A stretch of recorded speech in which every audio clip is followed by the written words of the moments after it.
Angie Makomenaw. I am the Mental Health Prevention and Education Coordinator, and my cats are currently going nuts over here. Apologies if they start talking as well.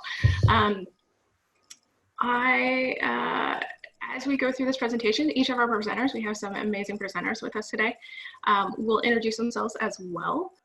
CAP services, we're actually slowly closing out. Actually, we have 2 members here today that are technically on vacation and one who's already graduated from our program. So because we're winding down, we are available 24/7, and we'll put that in the chat box as well, our phone number there. And if you need assistance, someone can actually talk to you right now.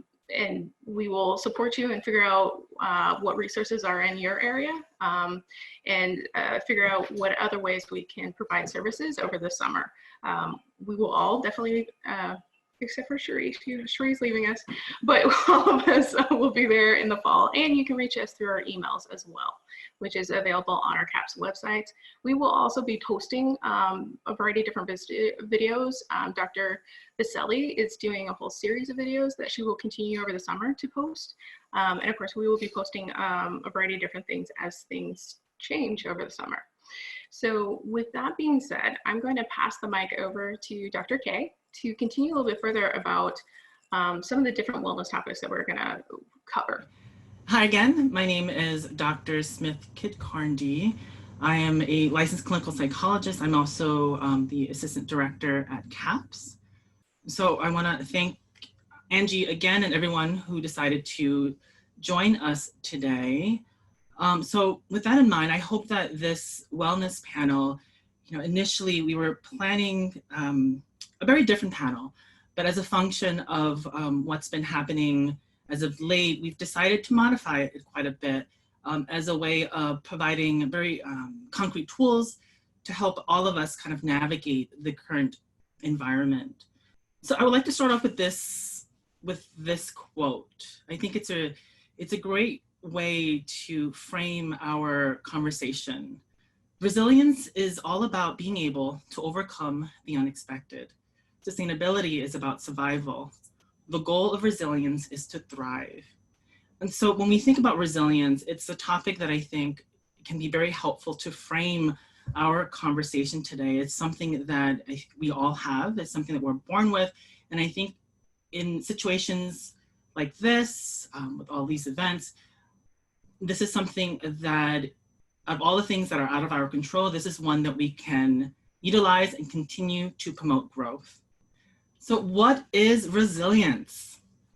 Most people already have a sense of what resilience is.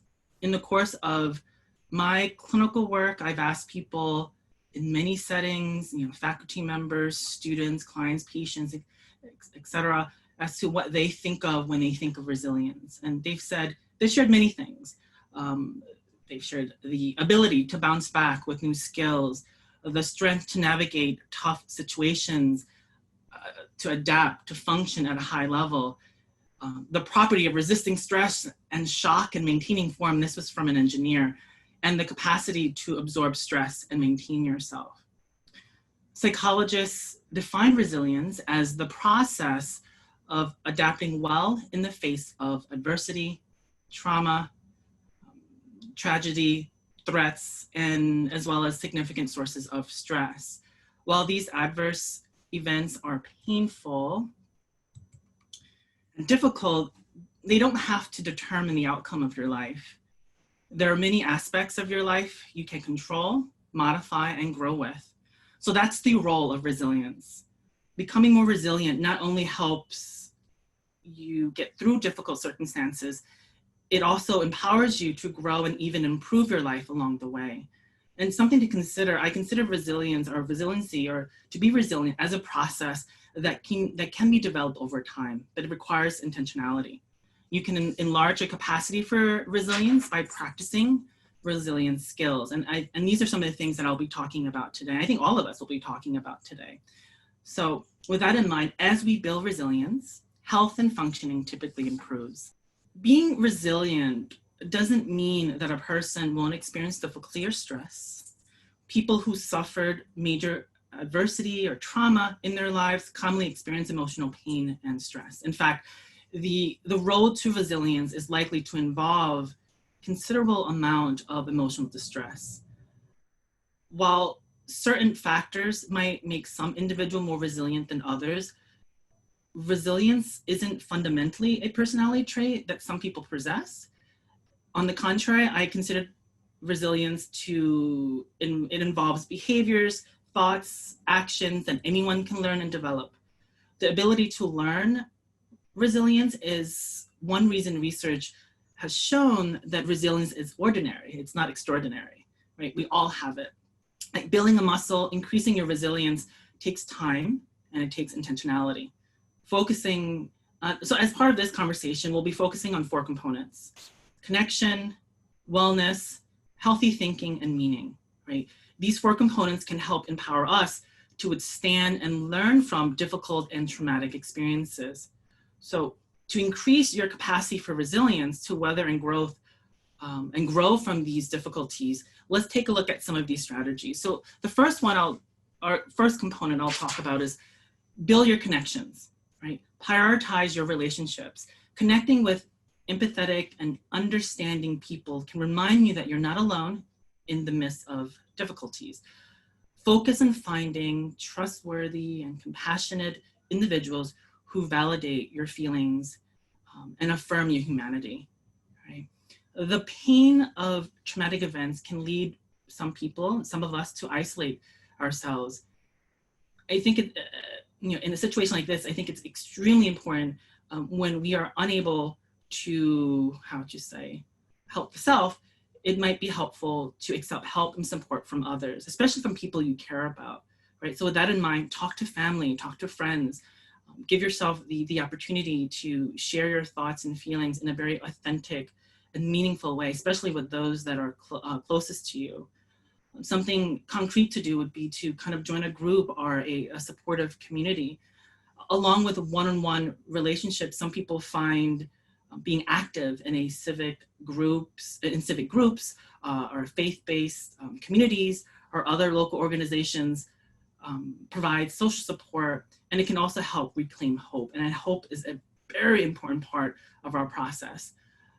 Explore groups, I think, so with that in mind, since most of us are, some of us might not be on campus, and most of us are not on campus, I think it's important for us to explore groups in your community that can offer you this level of support in a way that will provide you with a sense of purpose, with joy, especially during moments like this when we need it to kind of keep us afloat or to keep us anchored. The second component is to foster wellness. And I think this is important. It's all of them are important, but I think as we look at, with all the things that are out of our control, fostering wellness is one that's within our control, right? Take care of your body. Self-care may be a popular buzzword, but it's also a legitimate practice for mental health and kind of building resilience.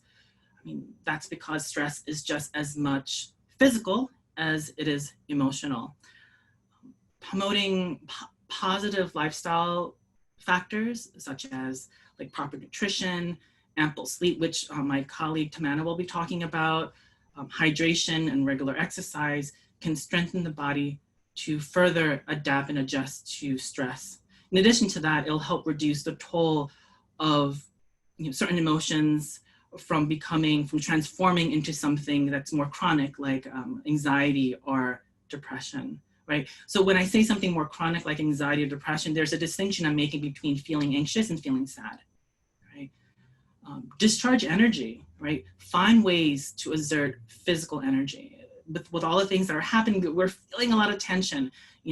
Lately I've been having a lot of migraines, and because my brain, my mind, my head is holding on so much, it's over the past few days started radiating down to my shoulders, etc. And it wasn't until I decided to, maybe I need to go for a run while also maintaining, physical distancing, wearing a mask, etc.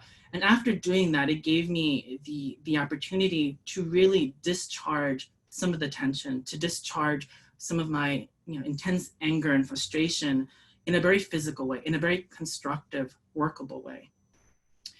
Practice mindfulness.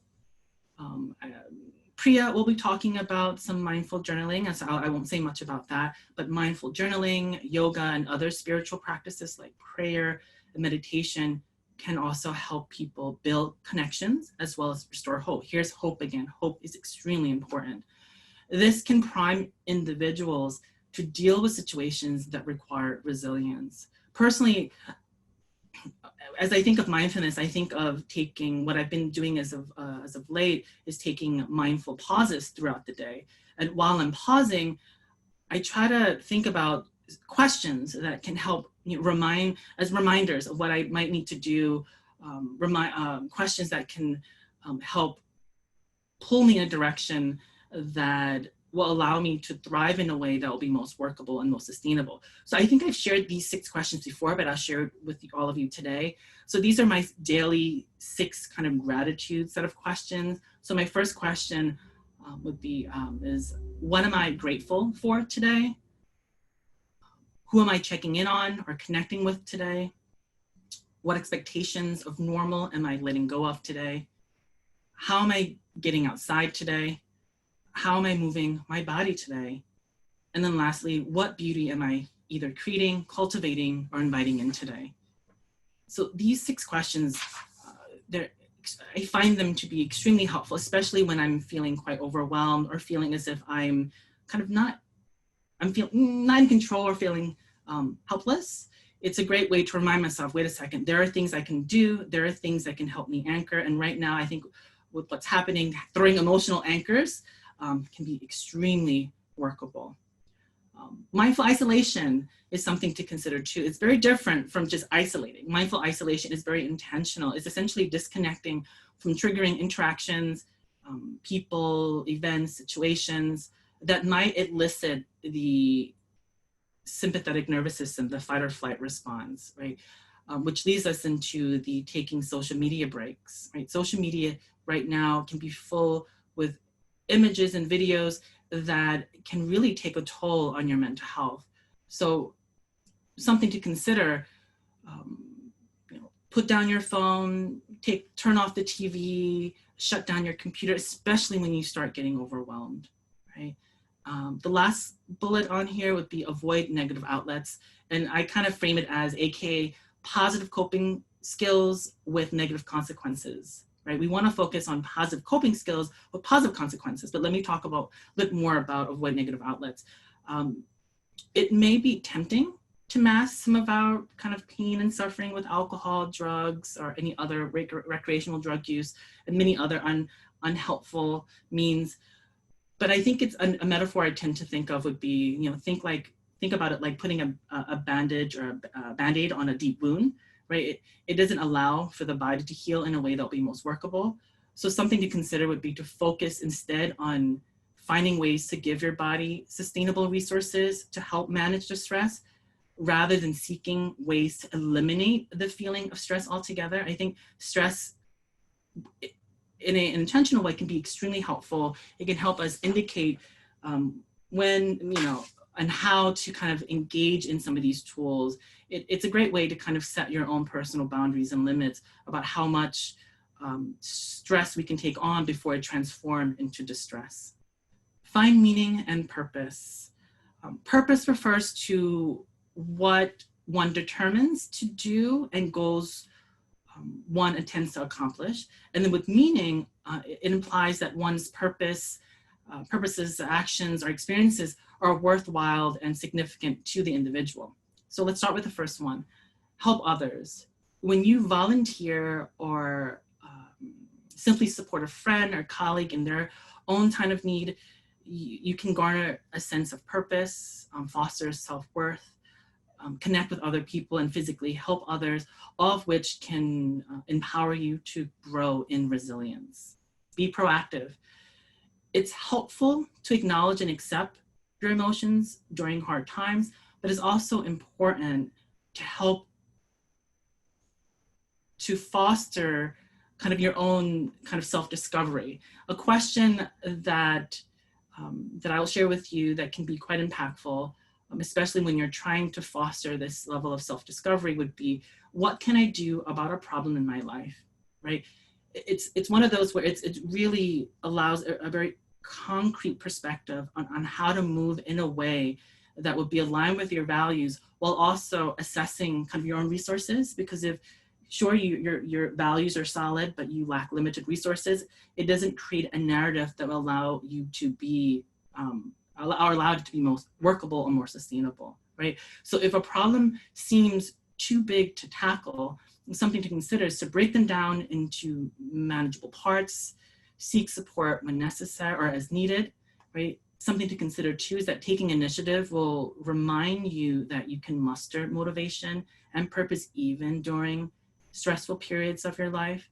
Thus, this will most likely increase the likelihood that you'll kind of rise up during painful times again, right?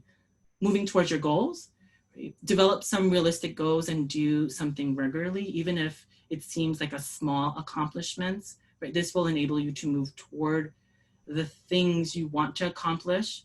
So instead of focusing on tasks that seems unachievable or unattainable, ask yourself, what's one thing I know I can accomplish today that helps me move in the direction I want to go? So let me repeat that again.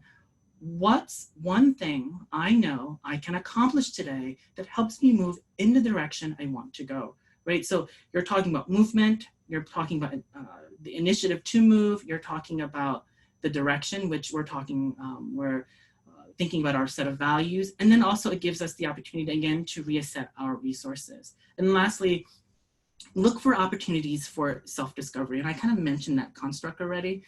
People often find that they have grown in some respect as a result of a struggle. I mean, ideally, I would rather grow not having to struggle, but we live, life doesn't often work that way. But we do know that sometimes after a tragedy or hardship, people have reported better, relationships with the self, with others, a greater sense of strength, even while feeling vulnerable, right? So I think it's important for note that, having better relationship with self and others, community, the sense of strength and all of that, it's not in isolation of feeling vulnerable. Right? I think they all can exist as part of the narrative, right?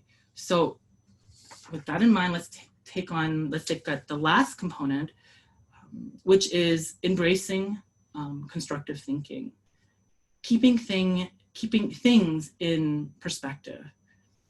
How you think can play a significant part in how you feel and how resilient you are, especially when you're faced with obstacles. And I'll share with you my 5 steps to put things in perspective. 1, I would say ask yourself, what are the costs to you and other people around you when you react such intensely? 2, stand back and observe and describe, don't judge. We usually upset ourselves about our interpretations of events rather than what is really happening. 3, what can you still do even if this is true? Right? 4, how will you feel about this in a week, month, or a year? And then the 5th part would be to think about events as events, right? It doesn't have to be your experience. Okay, I think, and that's really important. As part of our process, there's many things I would conceptualize as events. Our thoughts can be considered as an event. An emotion can be an event. A sensation can be an event. And as such, we can choose not to allow these events to dictate our experience, right?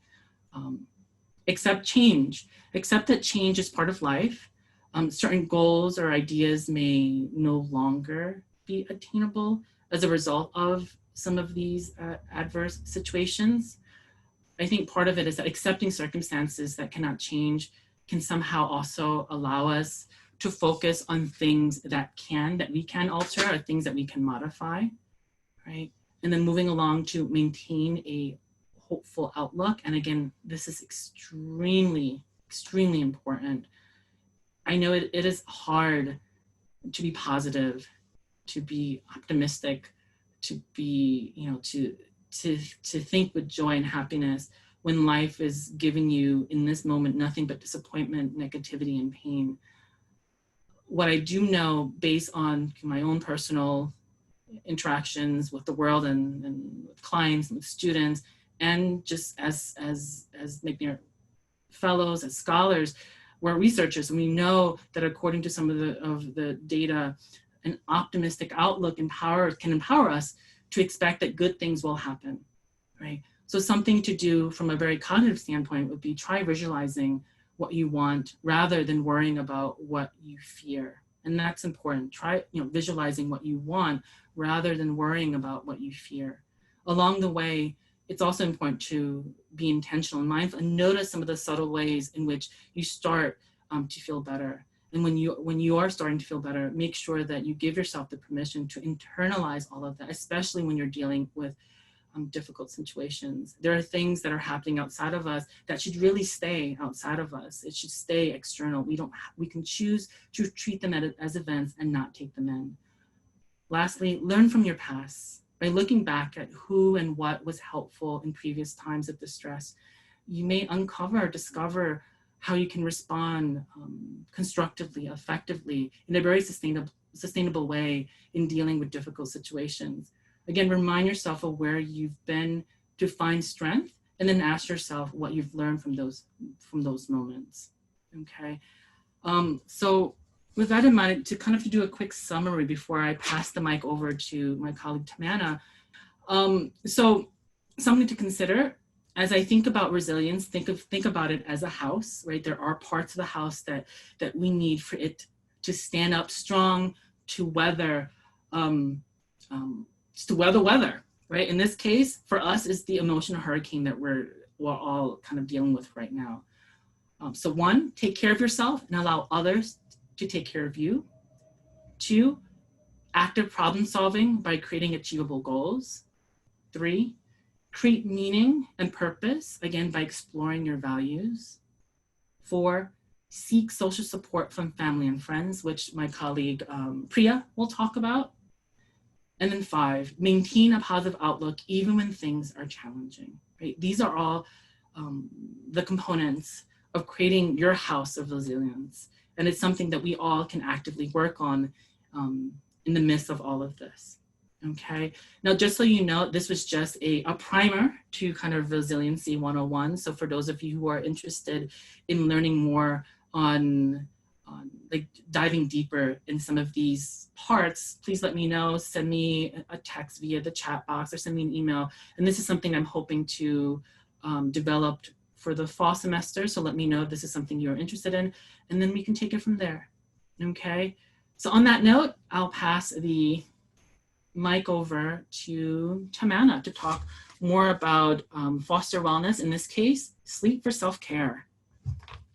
Okay, so my name is Tamanna Rahman. I'm a psychiatric nurse practitioner. So I'm going to focus a little bit more today on a biological aspect of self-care that I think is super important.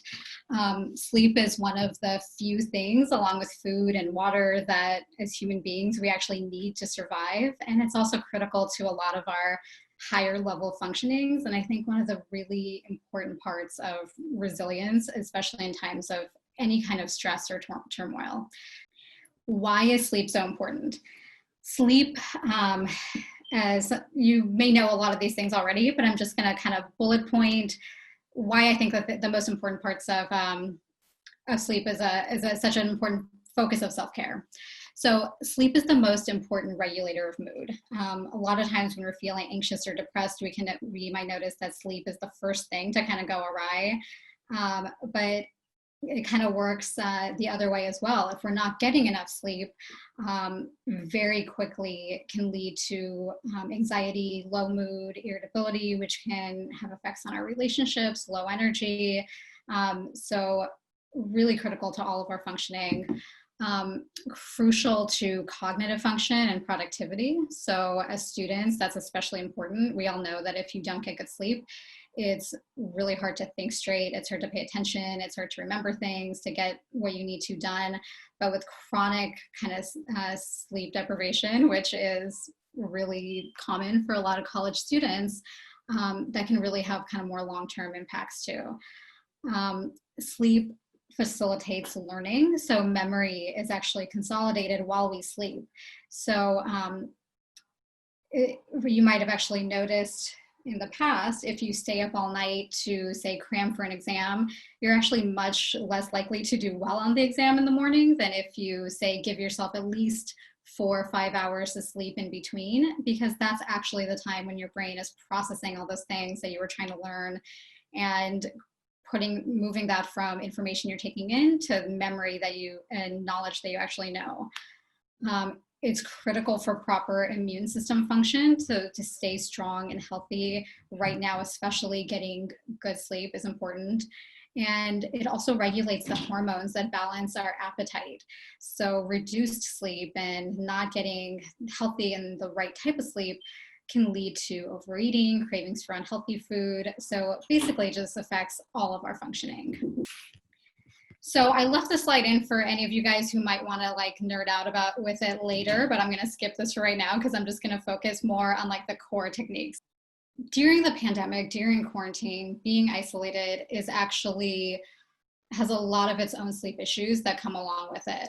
And these are all going to be familiar to you, so I'm not going to spend a whole lot of time on this, but we all know that right now our daily routines are disrupted. I'm talking to you from bedroom, not in a place where we should be all together. So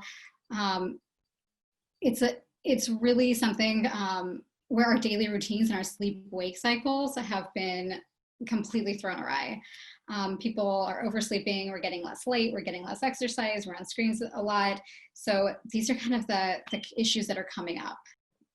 So what can we actually do? So I'm gonna talk a little bit about guidelines specific for isolation, and then I'm going to touch back on this when I talk about general overall things that we can do to foster our healthy sleep as well. So the most important thing, not just for sleep, but just for our general wellness right now, is that you can do is creating a daily structured routine and sticking to it 7 days a week. This has been super hard for me because and I think for a lot of people, students that I've been talking to and working with, because you're just in the same space all the time, and it's really hard to structure your time the way you would before, when you had to be at class, be at work, had meetings, had commitments, when you're going to meals at certain times. But doing that is going to be one of the most important ways that you can keep not just a psychological and mental rhythm, but actually a rhythm for your body as well. So getting up at a certain, I said an appropriate time here. I know for college students, sometimes it's a little bit later, but actually by 9 is like maybe the latest that you'd want to get up, because getting that early morning light, like a bright sun, especially outdoor sunlight, is one of the best ways that you can kind of set your circadian rhythm to make sure that that night you're going to get good sleep.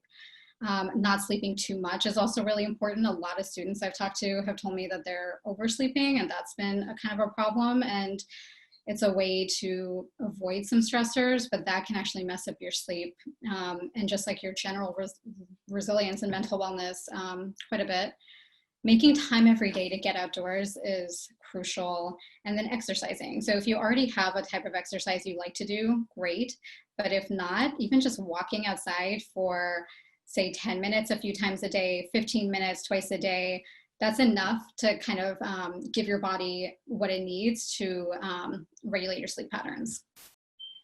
So I'm not going to read this to you, but I'm just going to give you a chance to look over it and read it. I don't know if people have heard the term sleep hygiene before, but it's basically kind of how we talk about hygiene in any other part of our life. It's cleaning up all of the things that can affect whether or not our brain can go through sleep cycles in the way that it wants to be really healthy. So again, having those set bedtimes and wake times, bedtime routines are really important because it's a way to transition to yourself, to your body, that you're turning off all those concerns that you think about during the day and moving to your sleep space. So, brushing your teeth, taking a shower, whatever you do, but actually giving yourself even just 5 minutes where you're like, every night I do this meditation or this routine, is a very important signal that you're making that transition. So I'm not going to read all of the rest of this to you, but these are all factors I'm going to talk about on the next couple slides. So cleaning up our sleep, what can we do? These are the kind of core things I'm going to go over for the next couple slides. So routines are key. I went over this, going to bed, waking up at the same time every day, establishing a bedtime routine, getting outside into natural light as much as possible, but even things like just eating meals at the same time every day, taking your dog for a walk, spending time with your family, having structured times that you do those things, surprisingly, are really, really helpful to whether you're going to be able to sleep well. Your sleep environment is key. So this is pretty obvious, but quiet is better, dark is better. Keeping your room temperature pretty cool, down to 60 degrees even, is better for sleep. Saving your bed for the 3 S's, as we say, sleep, sex, or sickness only, is really important. If your body starts associating your bed as a place where you're watching Netflix, talking on the phone, doing whatever other things you need to do, it's going to get used to being awake in your bed. So that's what you want to avoid. Easier said than done if you're in a dorm room, but if you can even kind of move to your desk or do your homework somewhere else, that's really important. Electronics are harder than ever to avoid right now because we're on screens a lot. But turning them off at least 1 hour before bed gives your brain a chance to start producing melatonin, which is the hormone that helps us go to sleep. So even using blue light reducing apps or filters, there's even glasses that you can get. I think Dr. K has some that are pretty stylish, that you can keep that short wave blue light from going into your eyeballs, is going to help with your melatonin production and getting rest. There's some pretty cool studies that have been done about how our brains function during sleep based on where your phone is at. So they looked at people's brain waves of if your phone was like on your nightstand versus across the room versus out of the room. And the short version of it is if your phone's not in the same room, your brain actually goes through all the sleep cycles it needs to. If it's right next to you, it kind of always stays in this waking state and it's alert to your phone, which is pretty crazy. But so if you can get your phone in like a drawer or something, you're gonna get better sleep. Food and drink is actually super important. So people don't often think about this, but what we're putting into our bodies really, really affects all the hormonal function of our brain and if we're gonna be able to sleep. So eating your last meal at least 2 hours before bedtime will give your body a chance to kind of digest and process well in advance, and making sure you actually eat enough during the day is really important too. So not getting enough calories or the right kind of nutrition can impair what we call your sleep architecture, going through all the sleep cycles. Small snack before bed is okay, like a warm glass of milk or a piece of fruit, something like that. But anything with like high protein or high fat or spicy food, it's going to set your body off again on the digestive process. That usually you'll be able to get to sleep, but then within a couple hours you might wake up. So a lot of people who have trouble staying asleep, that might be a culprit to look at. Eliminating alcohol, caffeine, smoking, substances, all of those can affect your sleep in really complicated ways, each one. And if you ever want to talk about that more in depth, we can meet and talk about it. But if you can cut it all out, that's better. I'm not going to talk about all the other substances because I think you should. I'm not going to condone use of any of those right now because it's not healthy. But if you can't give up caffeine, at least limiting yourself to 2 cups a day and trying to stop at least 6 hours before bed, it would be the recommendation. So finally, a lot of students will ask me about other things like, what about melatonin supplements? The very, very short answer is that it's not regulated. You really don't know what you're getting. And there's not really good evidence that shows that it helps. Some people will find that for short-term use, by which I mean like a week or less, taking a very small dose, like 1 to 3 milligrams, is sometimes helpful, but it's really not something that I recommend. And even with just melatonin, I'd recommend meeting with a medical provider because they can interact with like other medications or substances that you're on, things like that. The gold standard, if you're really having sleep problems right now, which I think a lot of people are, given all the stressors in the world, is CBT for insomnia, which you can do with a therapist. There's workbooks that you can do with it, but there's actually apps too that can actually teach you these skills. So some of those are on our CAPS website. And CBT is cognitive behavioral therapy. So it's a type of therapeutic approach to treating insomnia.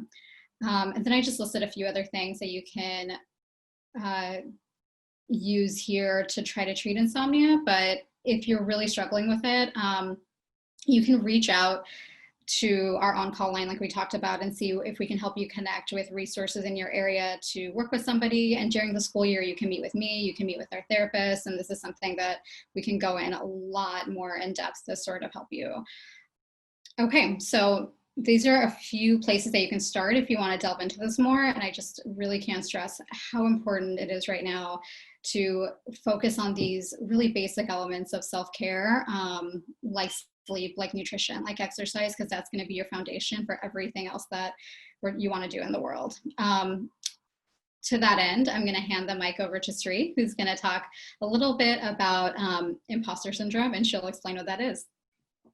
Great. So, hi, my name is Sri. I used to be one of the CAPS externs last year. Recently finished my time here at CAPS, but I'm glad to be presenting this information anyway. I wanted to say before I begin jumping into some of the information that I have today, that there is a longer form version of this, which is more in depth and provides more information and additional tools through the CAPS website. It was a Zoom seminar that I did a few weeks ago. So it's a lot of the same information, just more in depth. If you wanted to find out more resources or things like that, you can certainly go there. And there should be a link to this Zoom seminar that I did earlier about this. So to begin, let's start with defining what imposter syndrome is. So imposter syndrome is essentially a form of self-doubt, and oftentimes it can manifest into feeling like a fraud or feeling like you don't belong in a certain job or certain position or certain classes.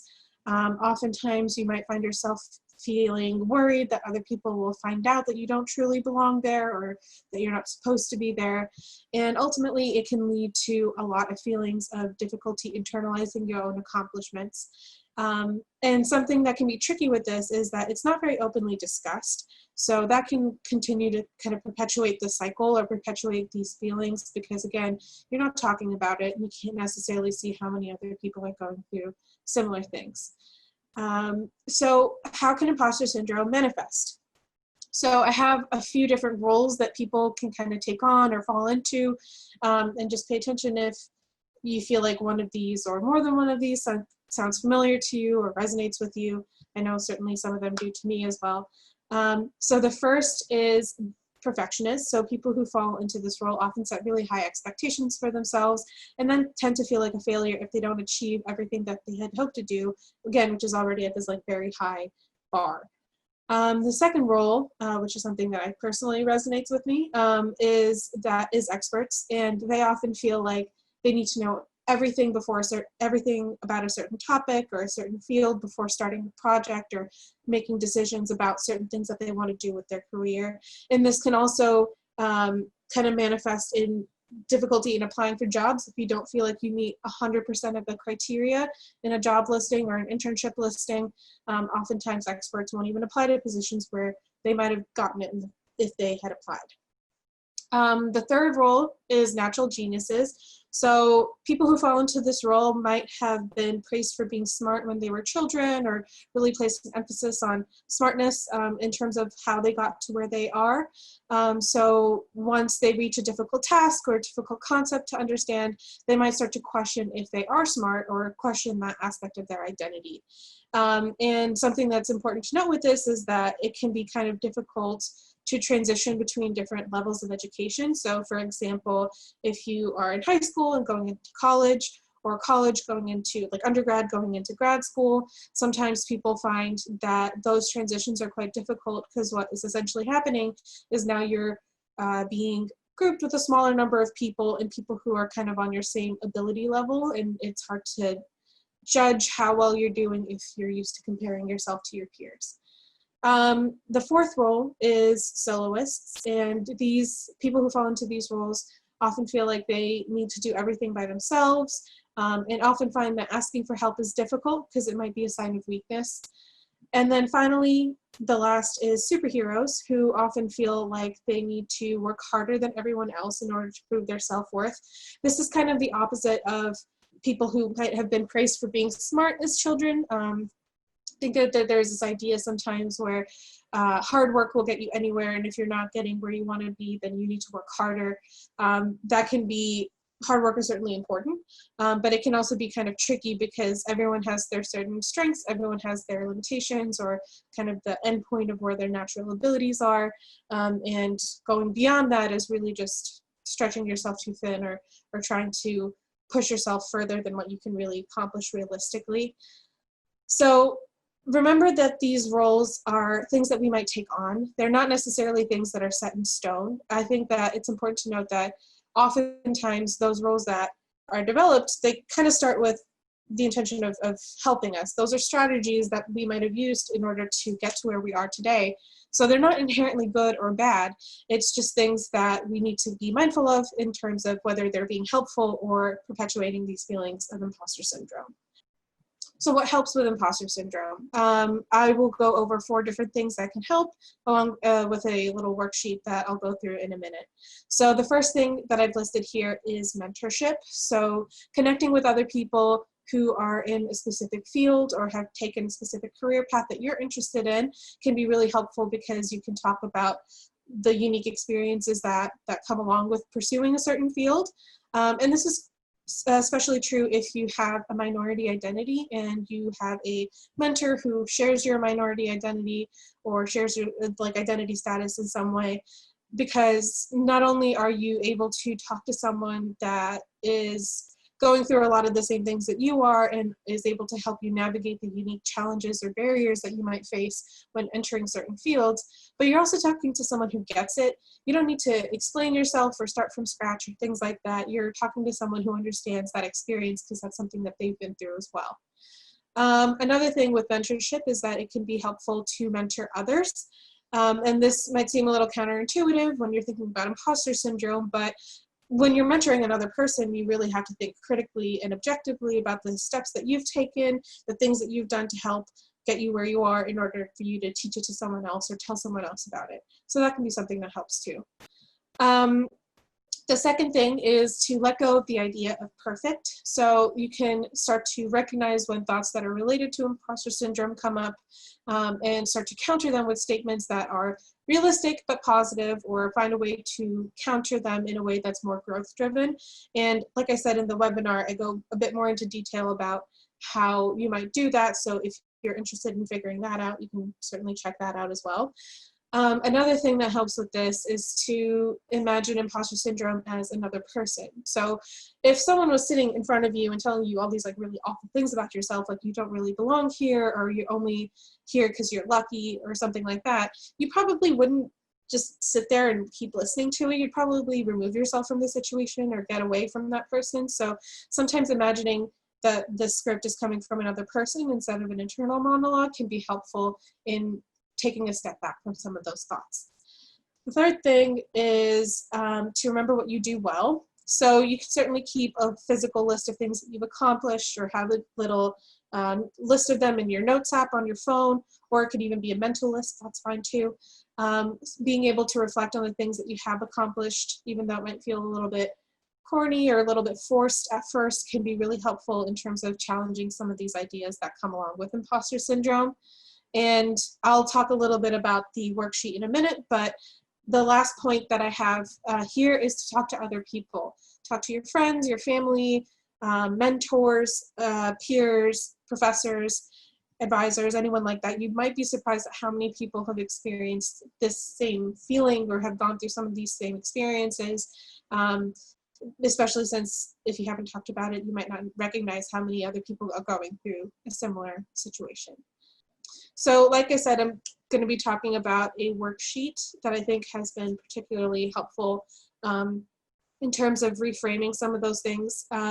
So this is called the Looking Back, Looking Forward worksheet. So we'll start with looking back.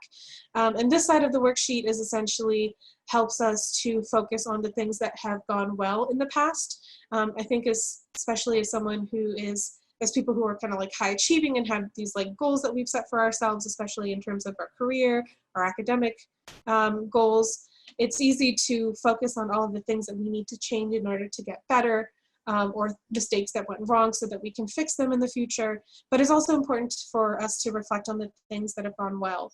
So with this worksheet, I also want to say that if only a certain prompts stand out to you or certain prompts seem relevant to you, that's totally fine. You can make a note of those and reflect on those on a regular basis.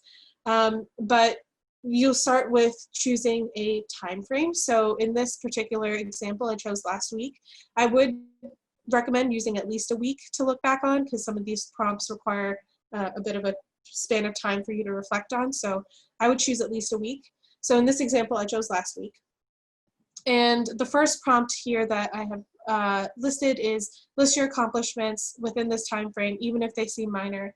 And when I say minor, they can be really minor. It might seem kind of like inconsequential to you, but it's still something that you did. So the example that I came up with here was that I made it to classes on time, I had a full lunch every single day, and I completed an outline for a final paper. And I like this example because, first of all, not all of them have to do with academic work. So having a full lunch every day doesn't necessarily have to do with my schoolwork or academic work, but it's still important for me to take care of myself physically. So that's something that's good.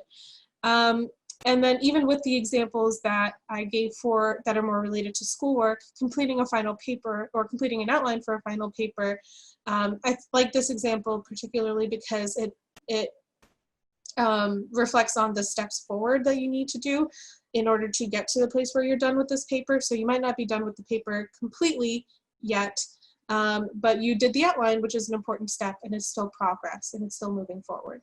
I'm going to move ahead a little bit to some of the other prompts just for the sake of time, but the other prompt that I kind of want to highlight is the second to last one, which says, what are you grateful for within this time frame? Try to give at least 3 examples. So the examples that I gave here were my cat, a comfy bed, and an understanding advisor.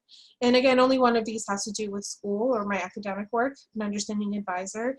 And the other 2 are still important for me to reflect on and be grateful for because they're still sources of great comfort and great joy for me.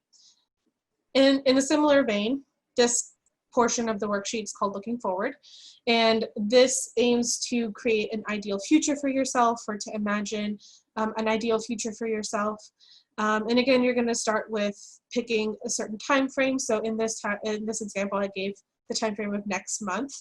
And the first prompt here is, what would you like to achieve during this time frame? So in this example, I said that I would like to find a summer living arrangement, complete my final paper, and chat with my friends at least once a week. Again, not all of them have to do with school, and some of them have to do with some of my own like more basic needs, like finding a living arrangement. But there are also things that are kind of fun and lighthearted and personal, like chatting with my friends. The next example of this is, what are you looking forward to during this time frame, and try to give at least 3 examples.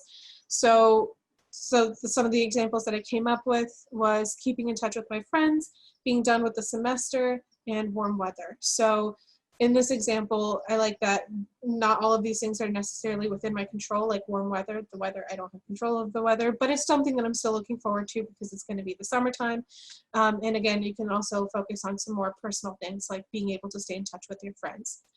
And again, for the sake of time, I'm going to skip forward a little bit to the second to last prompt that's noted here. So that is, what can you do to help others within this time frame? I personally like this prompt a lot because, as Dr. K mentioned earlier, being connected with others is pretty important. It can help us take a step back and connect to some of our other values or things that we find important for us in our lives that make us a more full person. And being able to help other people is a really good way to do that. And the examples that I provided here aren't necessarily monumental. The things that I said were helping chores around the house and checking in with my friends regularly. Those aren't necessarily the biggest things, but they're still important because I'm still engaging with my friends, still staying in contact with the living situation that I'm in. So with that being said, the next presenter will actually be talking a little bit about how to navigate professional relationships, which is very related to connecting with other people. So I'll give it over to Priya. Yes, thank you, Sri, and thank you so much, Dr. K and Tamanna, for your presentations. I think what you'll find is that all of the topics that we've talked about so far are interconnected, and you may see some overlaps. So some of the things that I'm going to talk about are definitely connected with the things that Sri shared and the things that Tamanna shared and the things that Dr. K shared as well. So thank you all for sharing what you have so far. So as McNair scholars, you already have many different kinds of relationships in each of your lives, and I will imagine that as you continue your roles in the program, that you're going to have opportunity to have different kinds of relationships with peers, with colleagues, and with faculty. So the presentation that I'm going to give is talking about navigating professional relationships, but given everything that's been going on recently, I think it is important to know that these concepts can be applied to any relationship. And I think all of us are kind of really reflecting on the relationships that we have, the impact that they have on our lives. So, you know, take the material that I give you today and put it into the context that's going to be most helpful to you. So this last question I have here is just, in what ways do you think that they may happen? So thinking about your role in the program and reflecting on how your relationships will change and the kinds of relationships you may develop as you move on in the program. So relationships are absolutely essential. They are one of the kind of foundational needs, and this pyramid here is Maslow's hierarchy of needs. If you are familiar with it, if you've taken any like intro psych classes, you may have seen this before. So relationships and social stability are right near the bottom of the pyramid. So I think it's important to acknowledge that all of us need to have relationships. We need to have social stability. We need to have intimacy and a sense of connection. And if you've ever heard me talk before about relationships, this idea of the 3-to-1 ratio, I say it every time I start a talk, this idea that for every one relationship that we have with another person, there are actually 3 relationships that are happening simultaneously. There's the relationship that you have to yourself.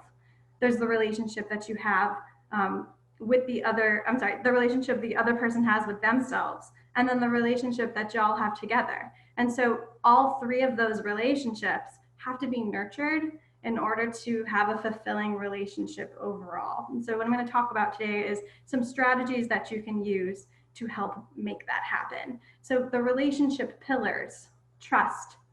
How comfortable do you feel with the other person? Do you feel like if you share something with them, are you confident that they can, not disclose something you may share with them if you don't want them to?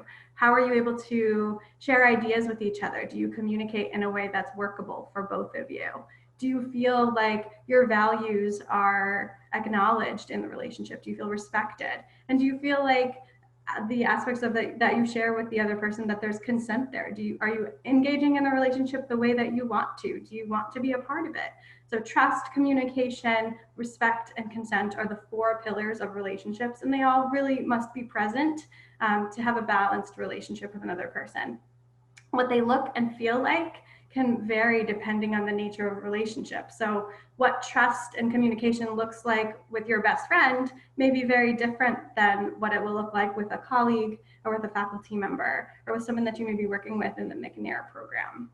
So where I'm also going to start, and some of the skills I'm going to teach today involve communication skills that you can use. And again, these can be applied to any kind of relationship. When I put these slides together, it was in the context of professional relationships, but again, please know, generalize the material as you need to, because they're definitely useful across all types of relationships. So this next slide here is about, I just have some examples of things that you can do to reflect on your own, things to think about that you want. So I just have open-ended questions here. If you want to take a screenshot of this slide, it could be something that you want to think about further on after we finish the talk today. But, what do you want your experience to be like as a McNair scholar? How can fostering great relationships with your colleagues and faculty help you make that happen?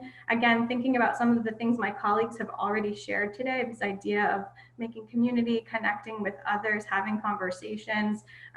That might be an example of how you could do that. What do you want your relationships to be like?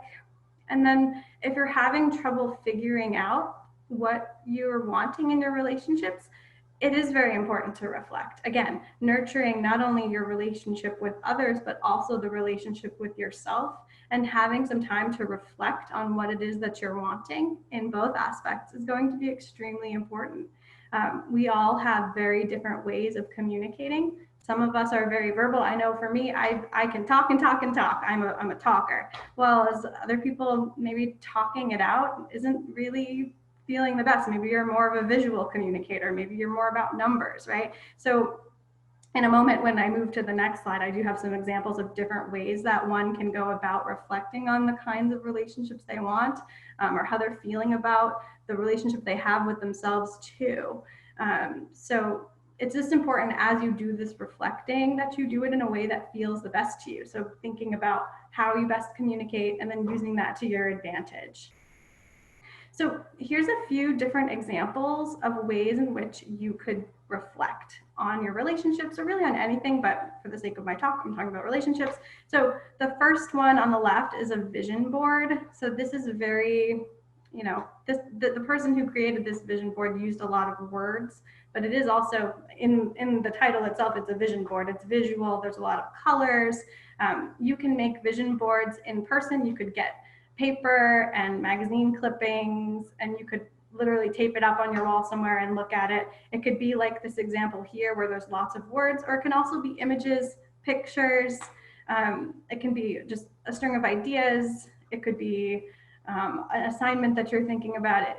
There's no right or wrong way to make a vision board, but it can be a great way to reflect on the kinds of things that you want in your life, the kind of relationships that you want, without potentially having to think of a whole lot of things to say. And vision boards can also be digital. There's great apps out there that you can put on your phone, and you can pull things in and do a digital vision board right on your phone if you'd like. So this middle example here, this one is more of a way that you could reflect on how to nurture the relationship with yourself.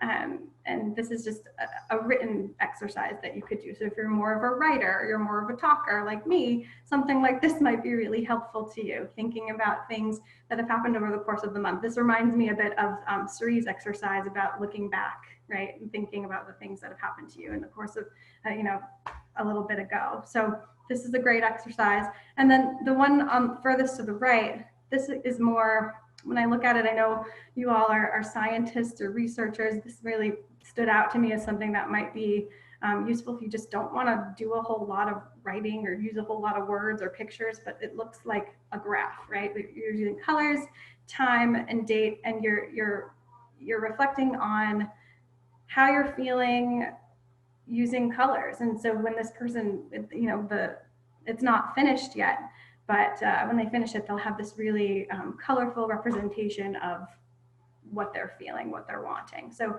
you could customize these to your wants. So the last thing that I want to teach you all that I think, or no, second to last thing I'm going to teach you all that I think is super helpful when you're using verbal communication with another person are how to use I statements and how to listen actively. So this is another really great template to use to be able to use each of these techniques. So the first is called an I statement. And what makes I statements and active listening unique is it takes out the blame and the judgment from the conversation.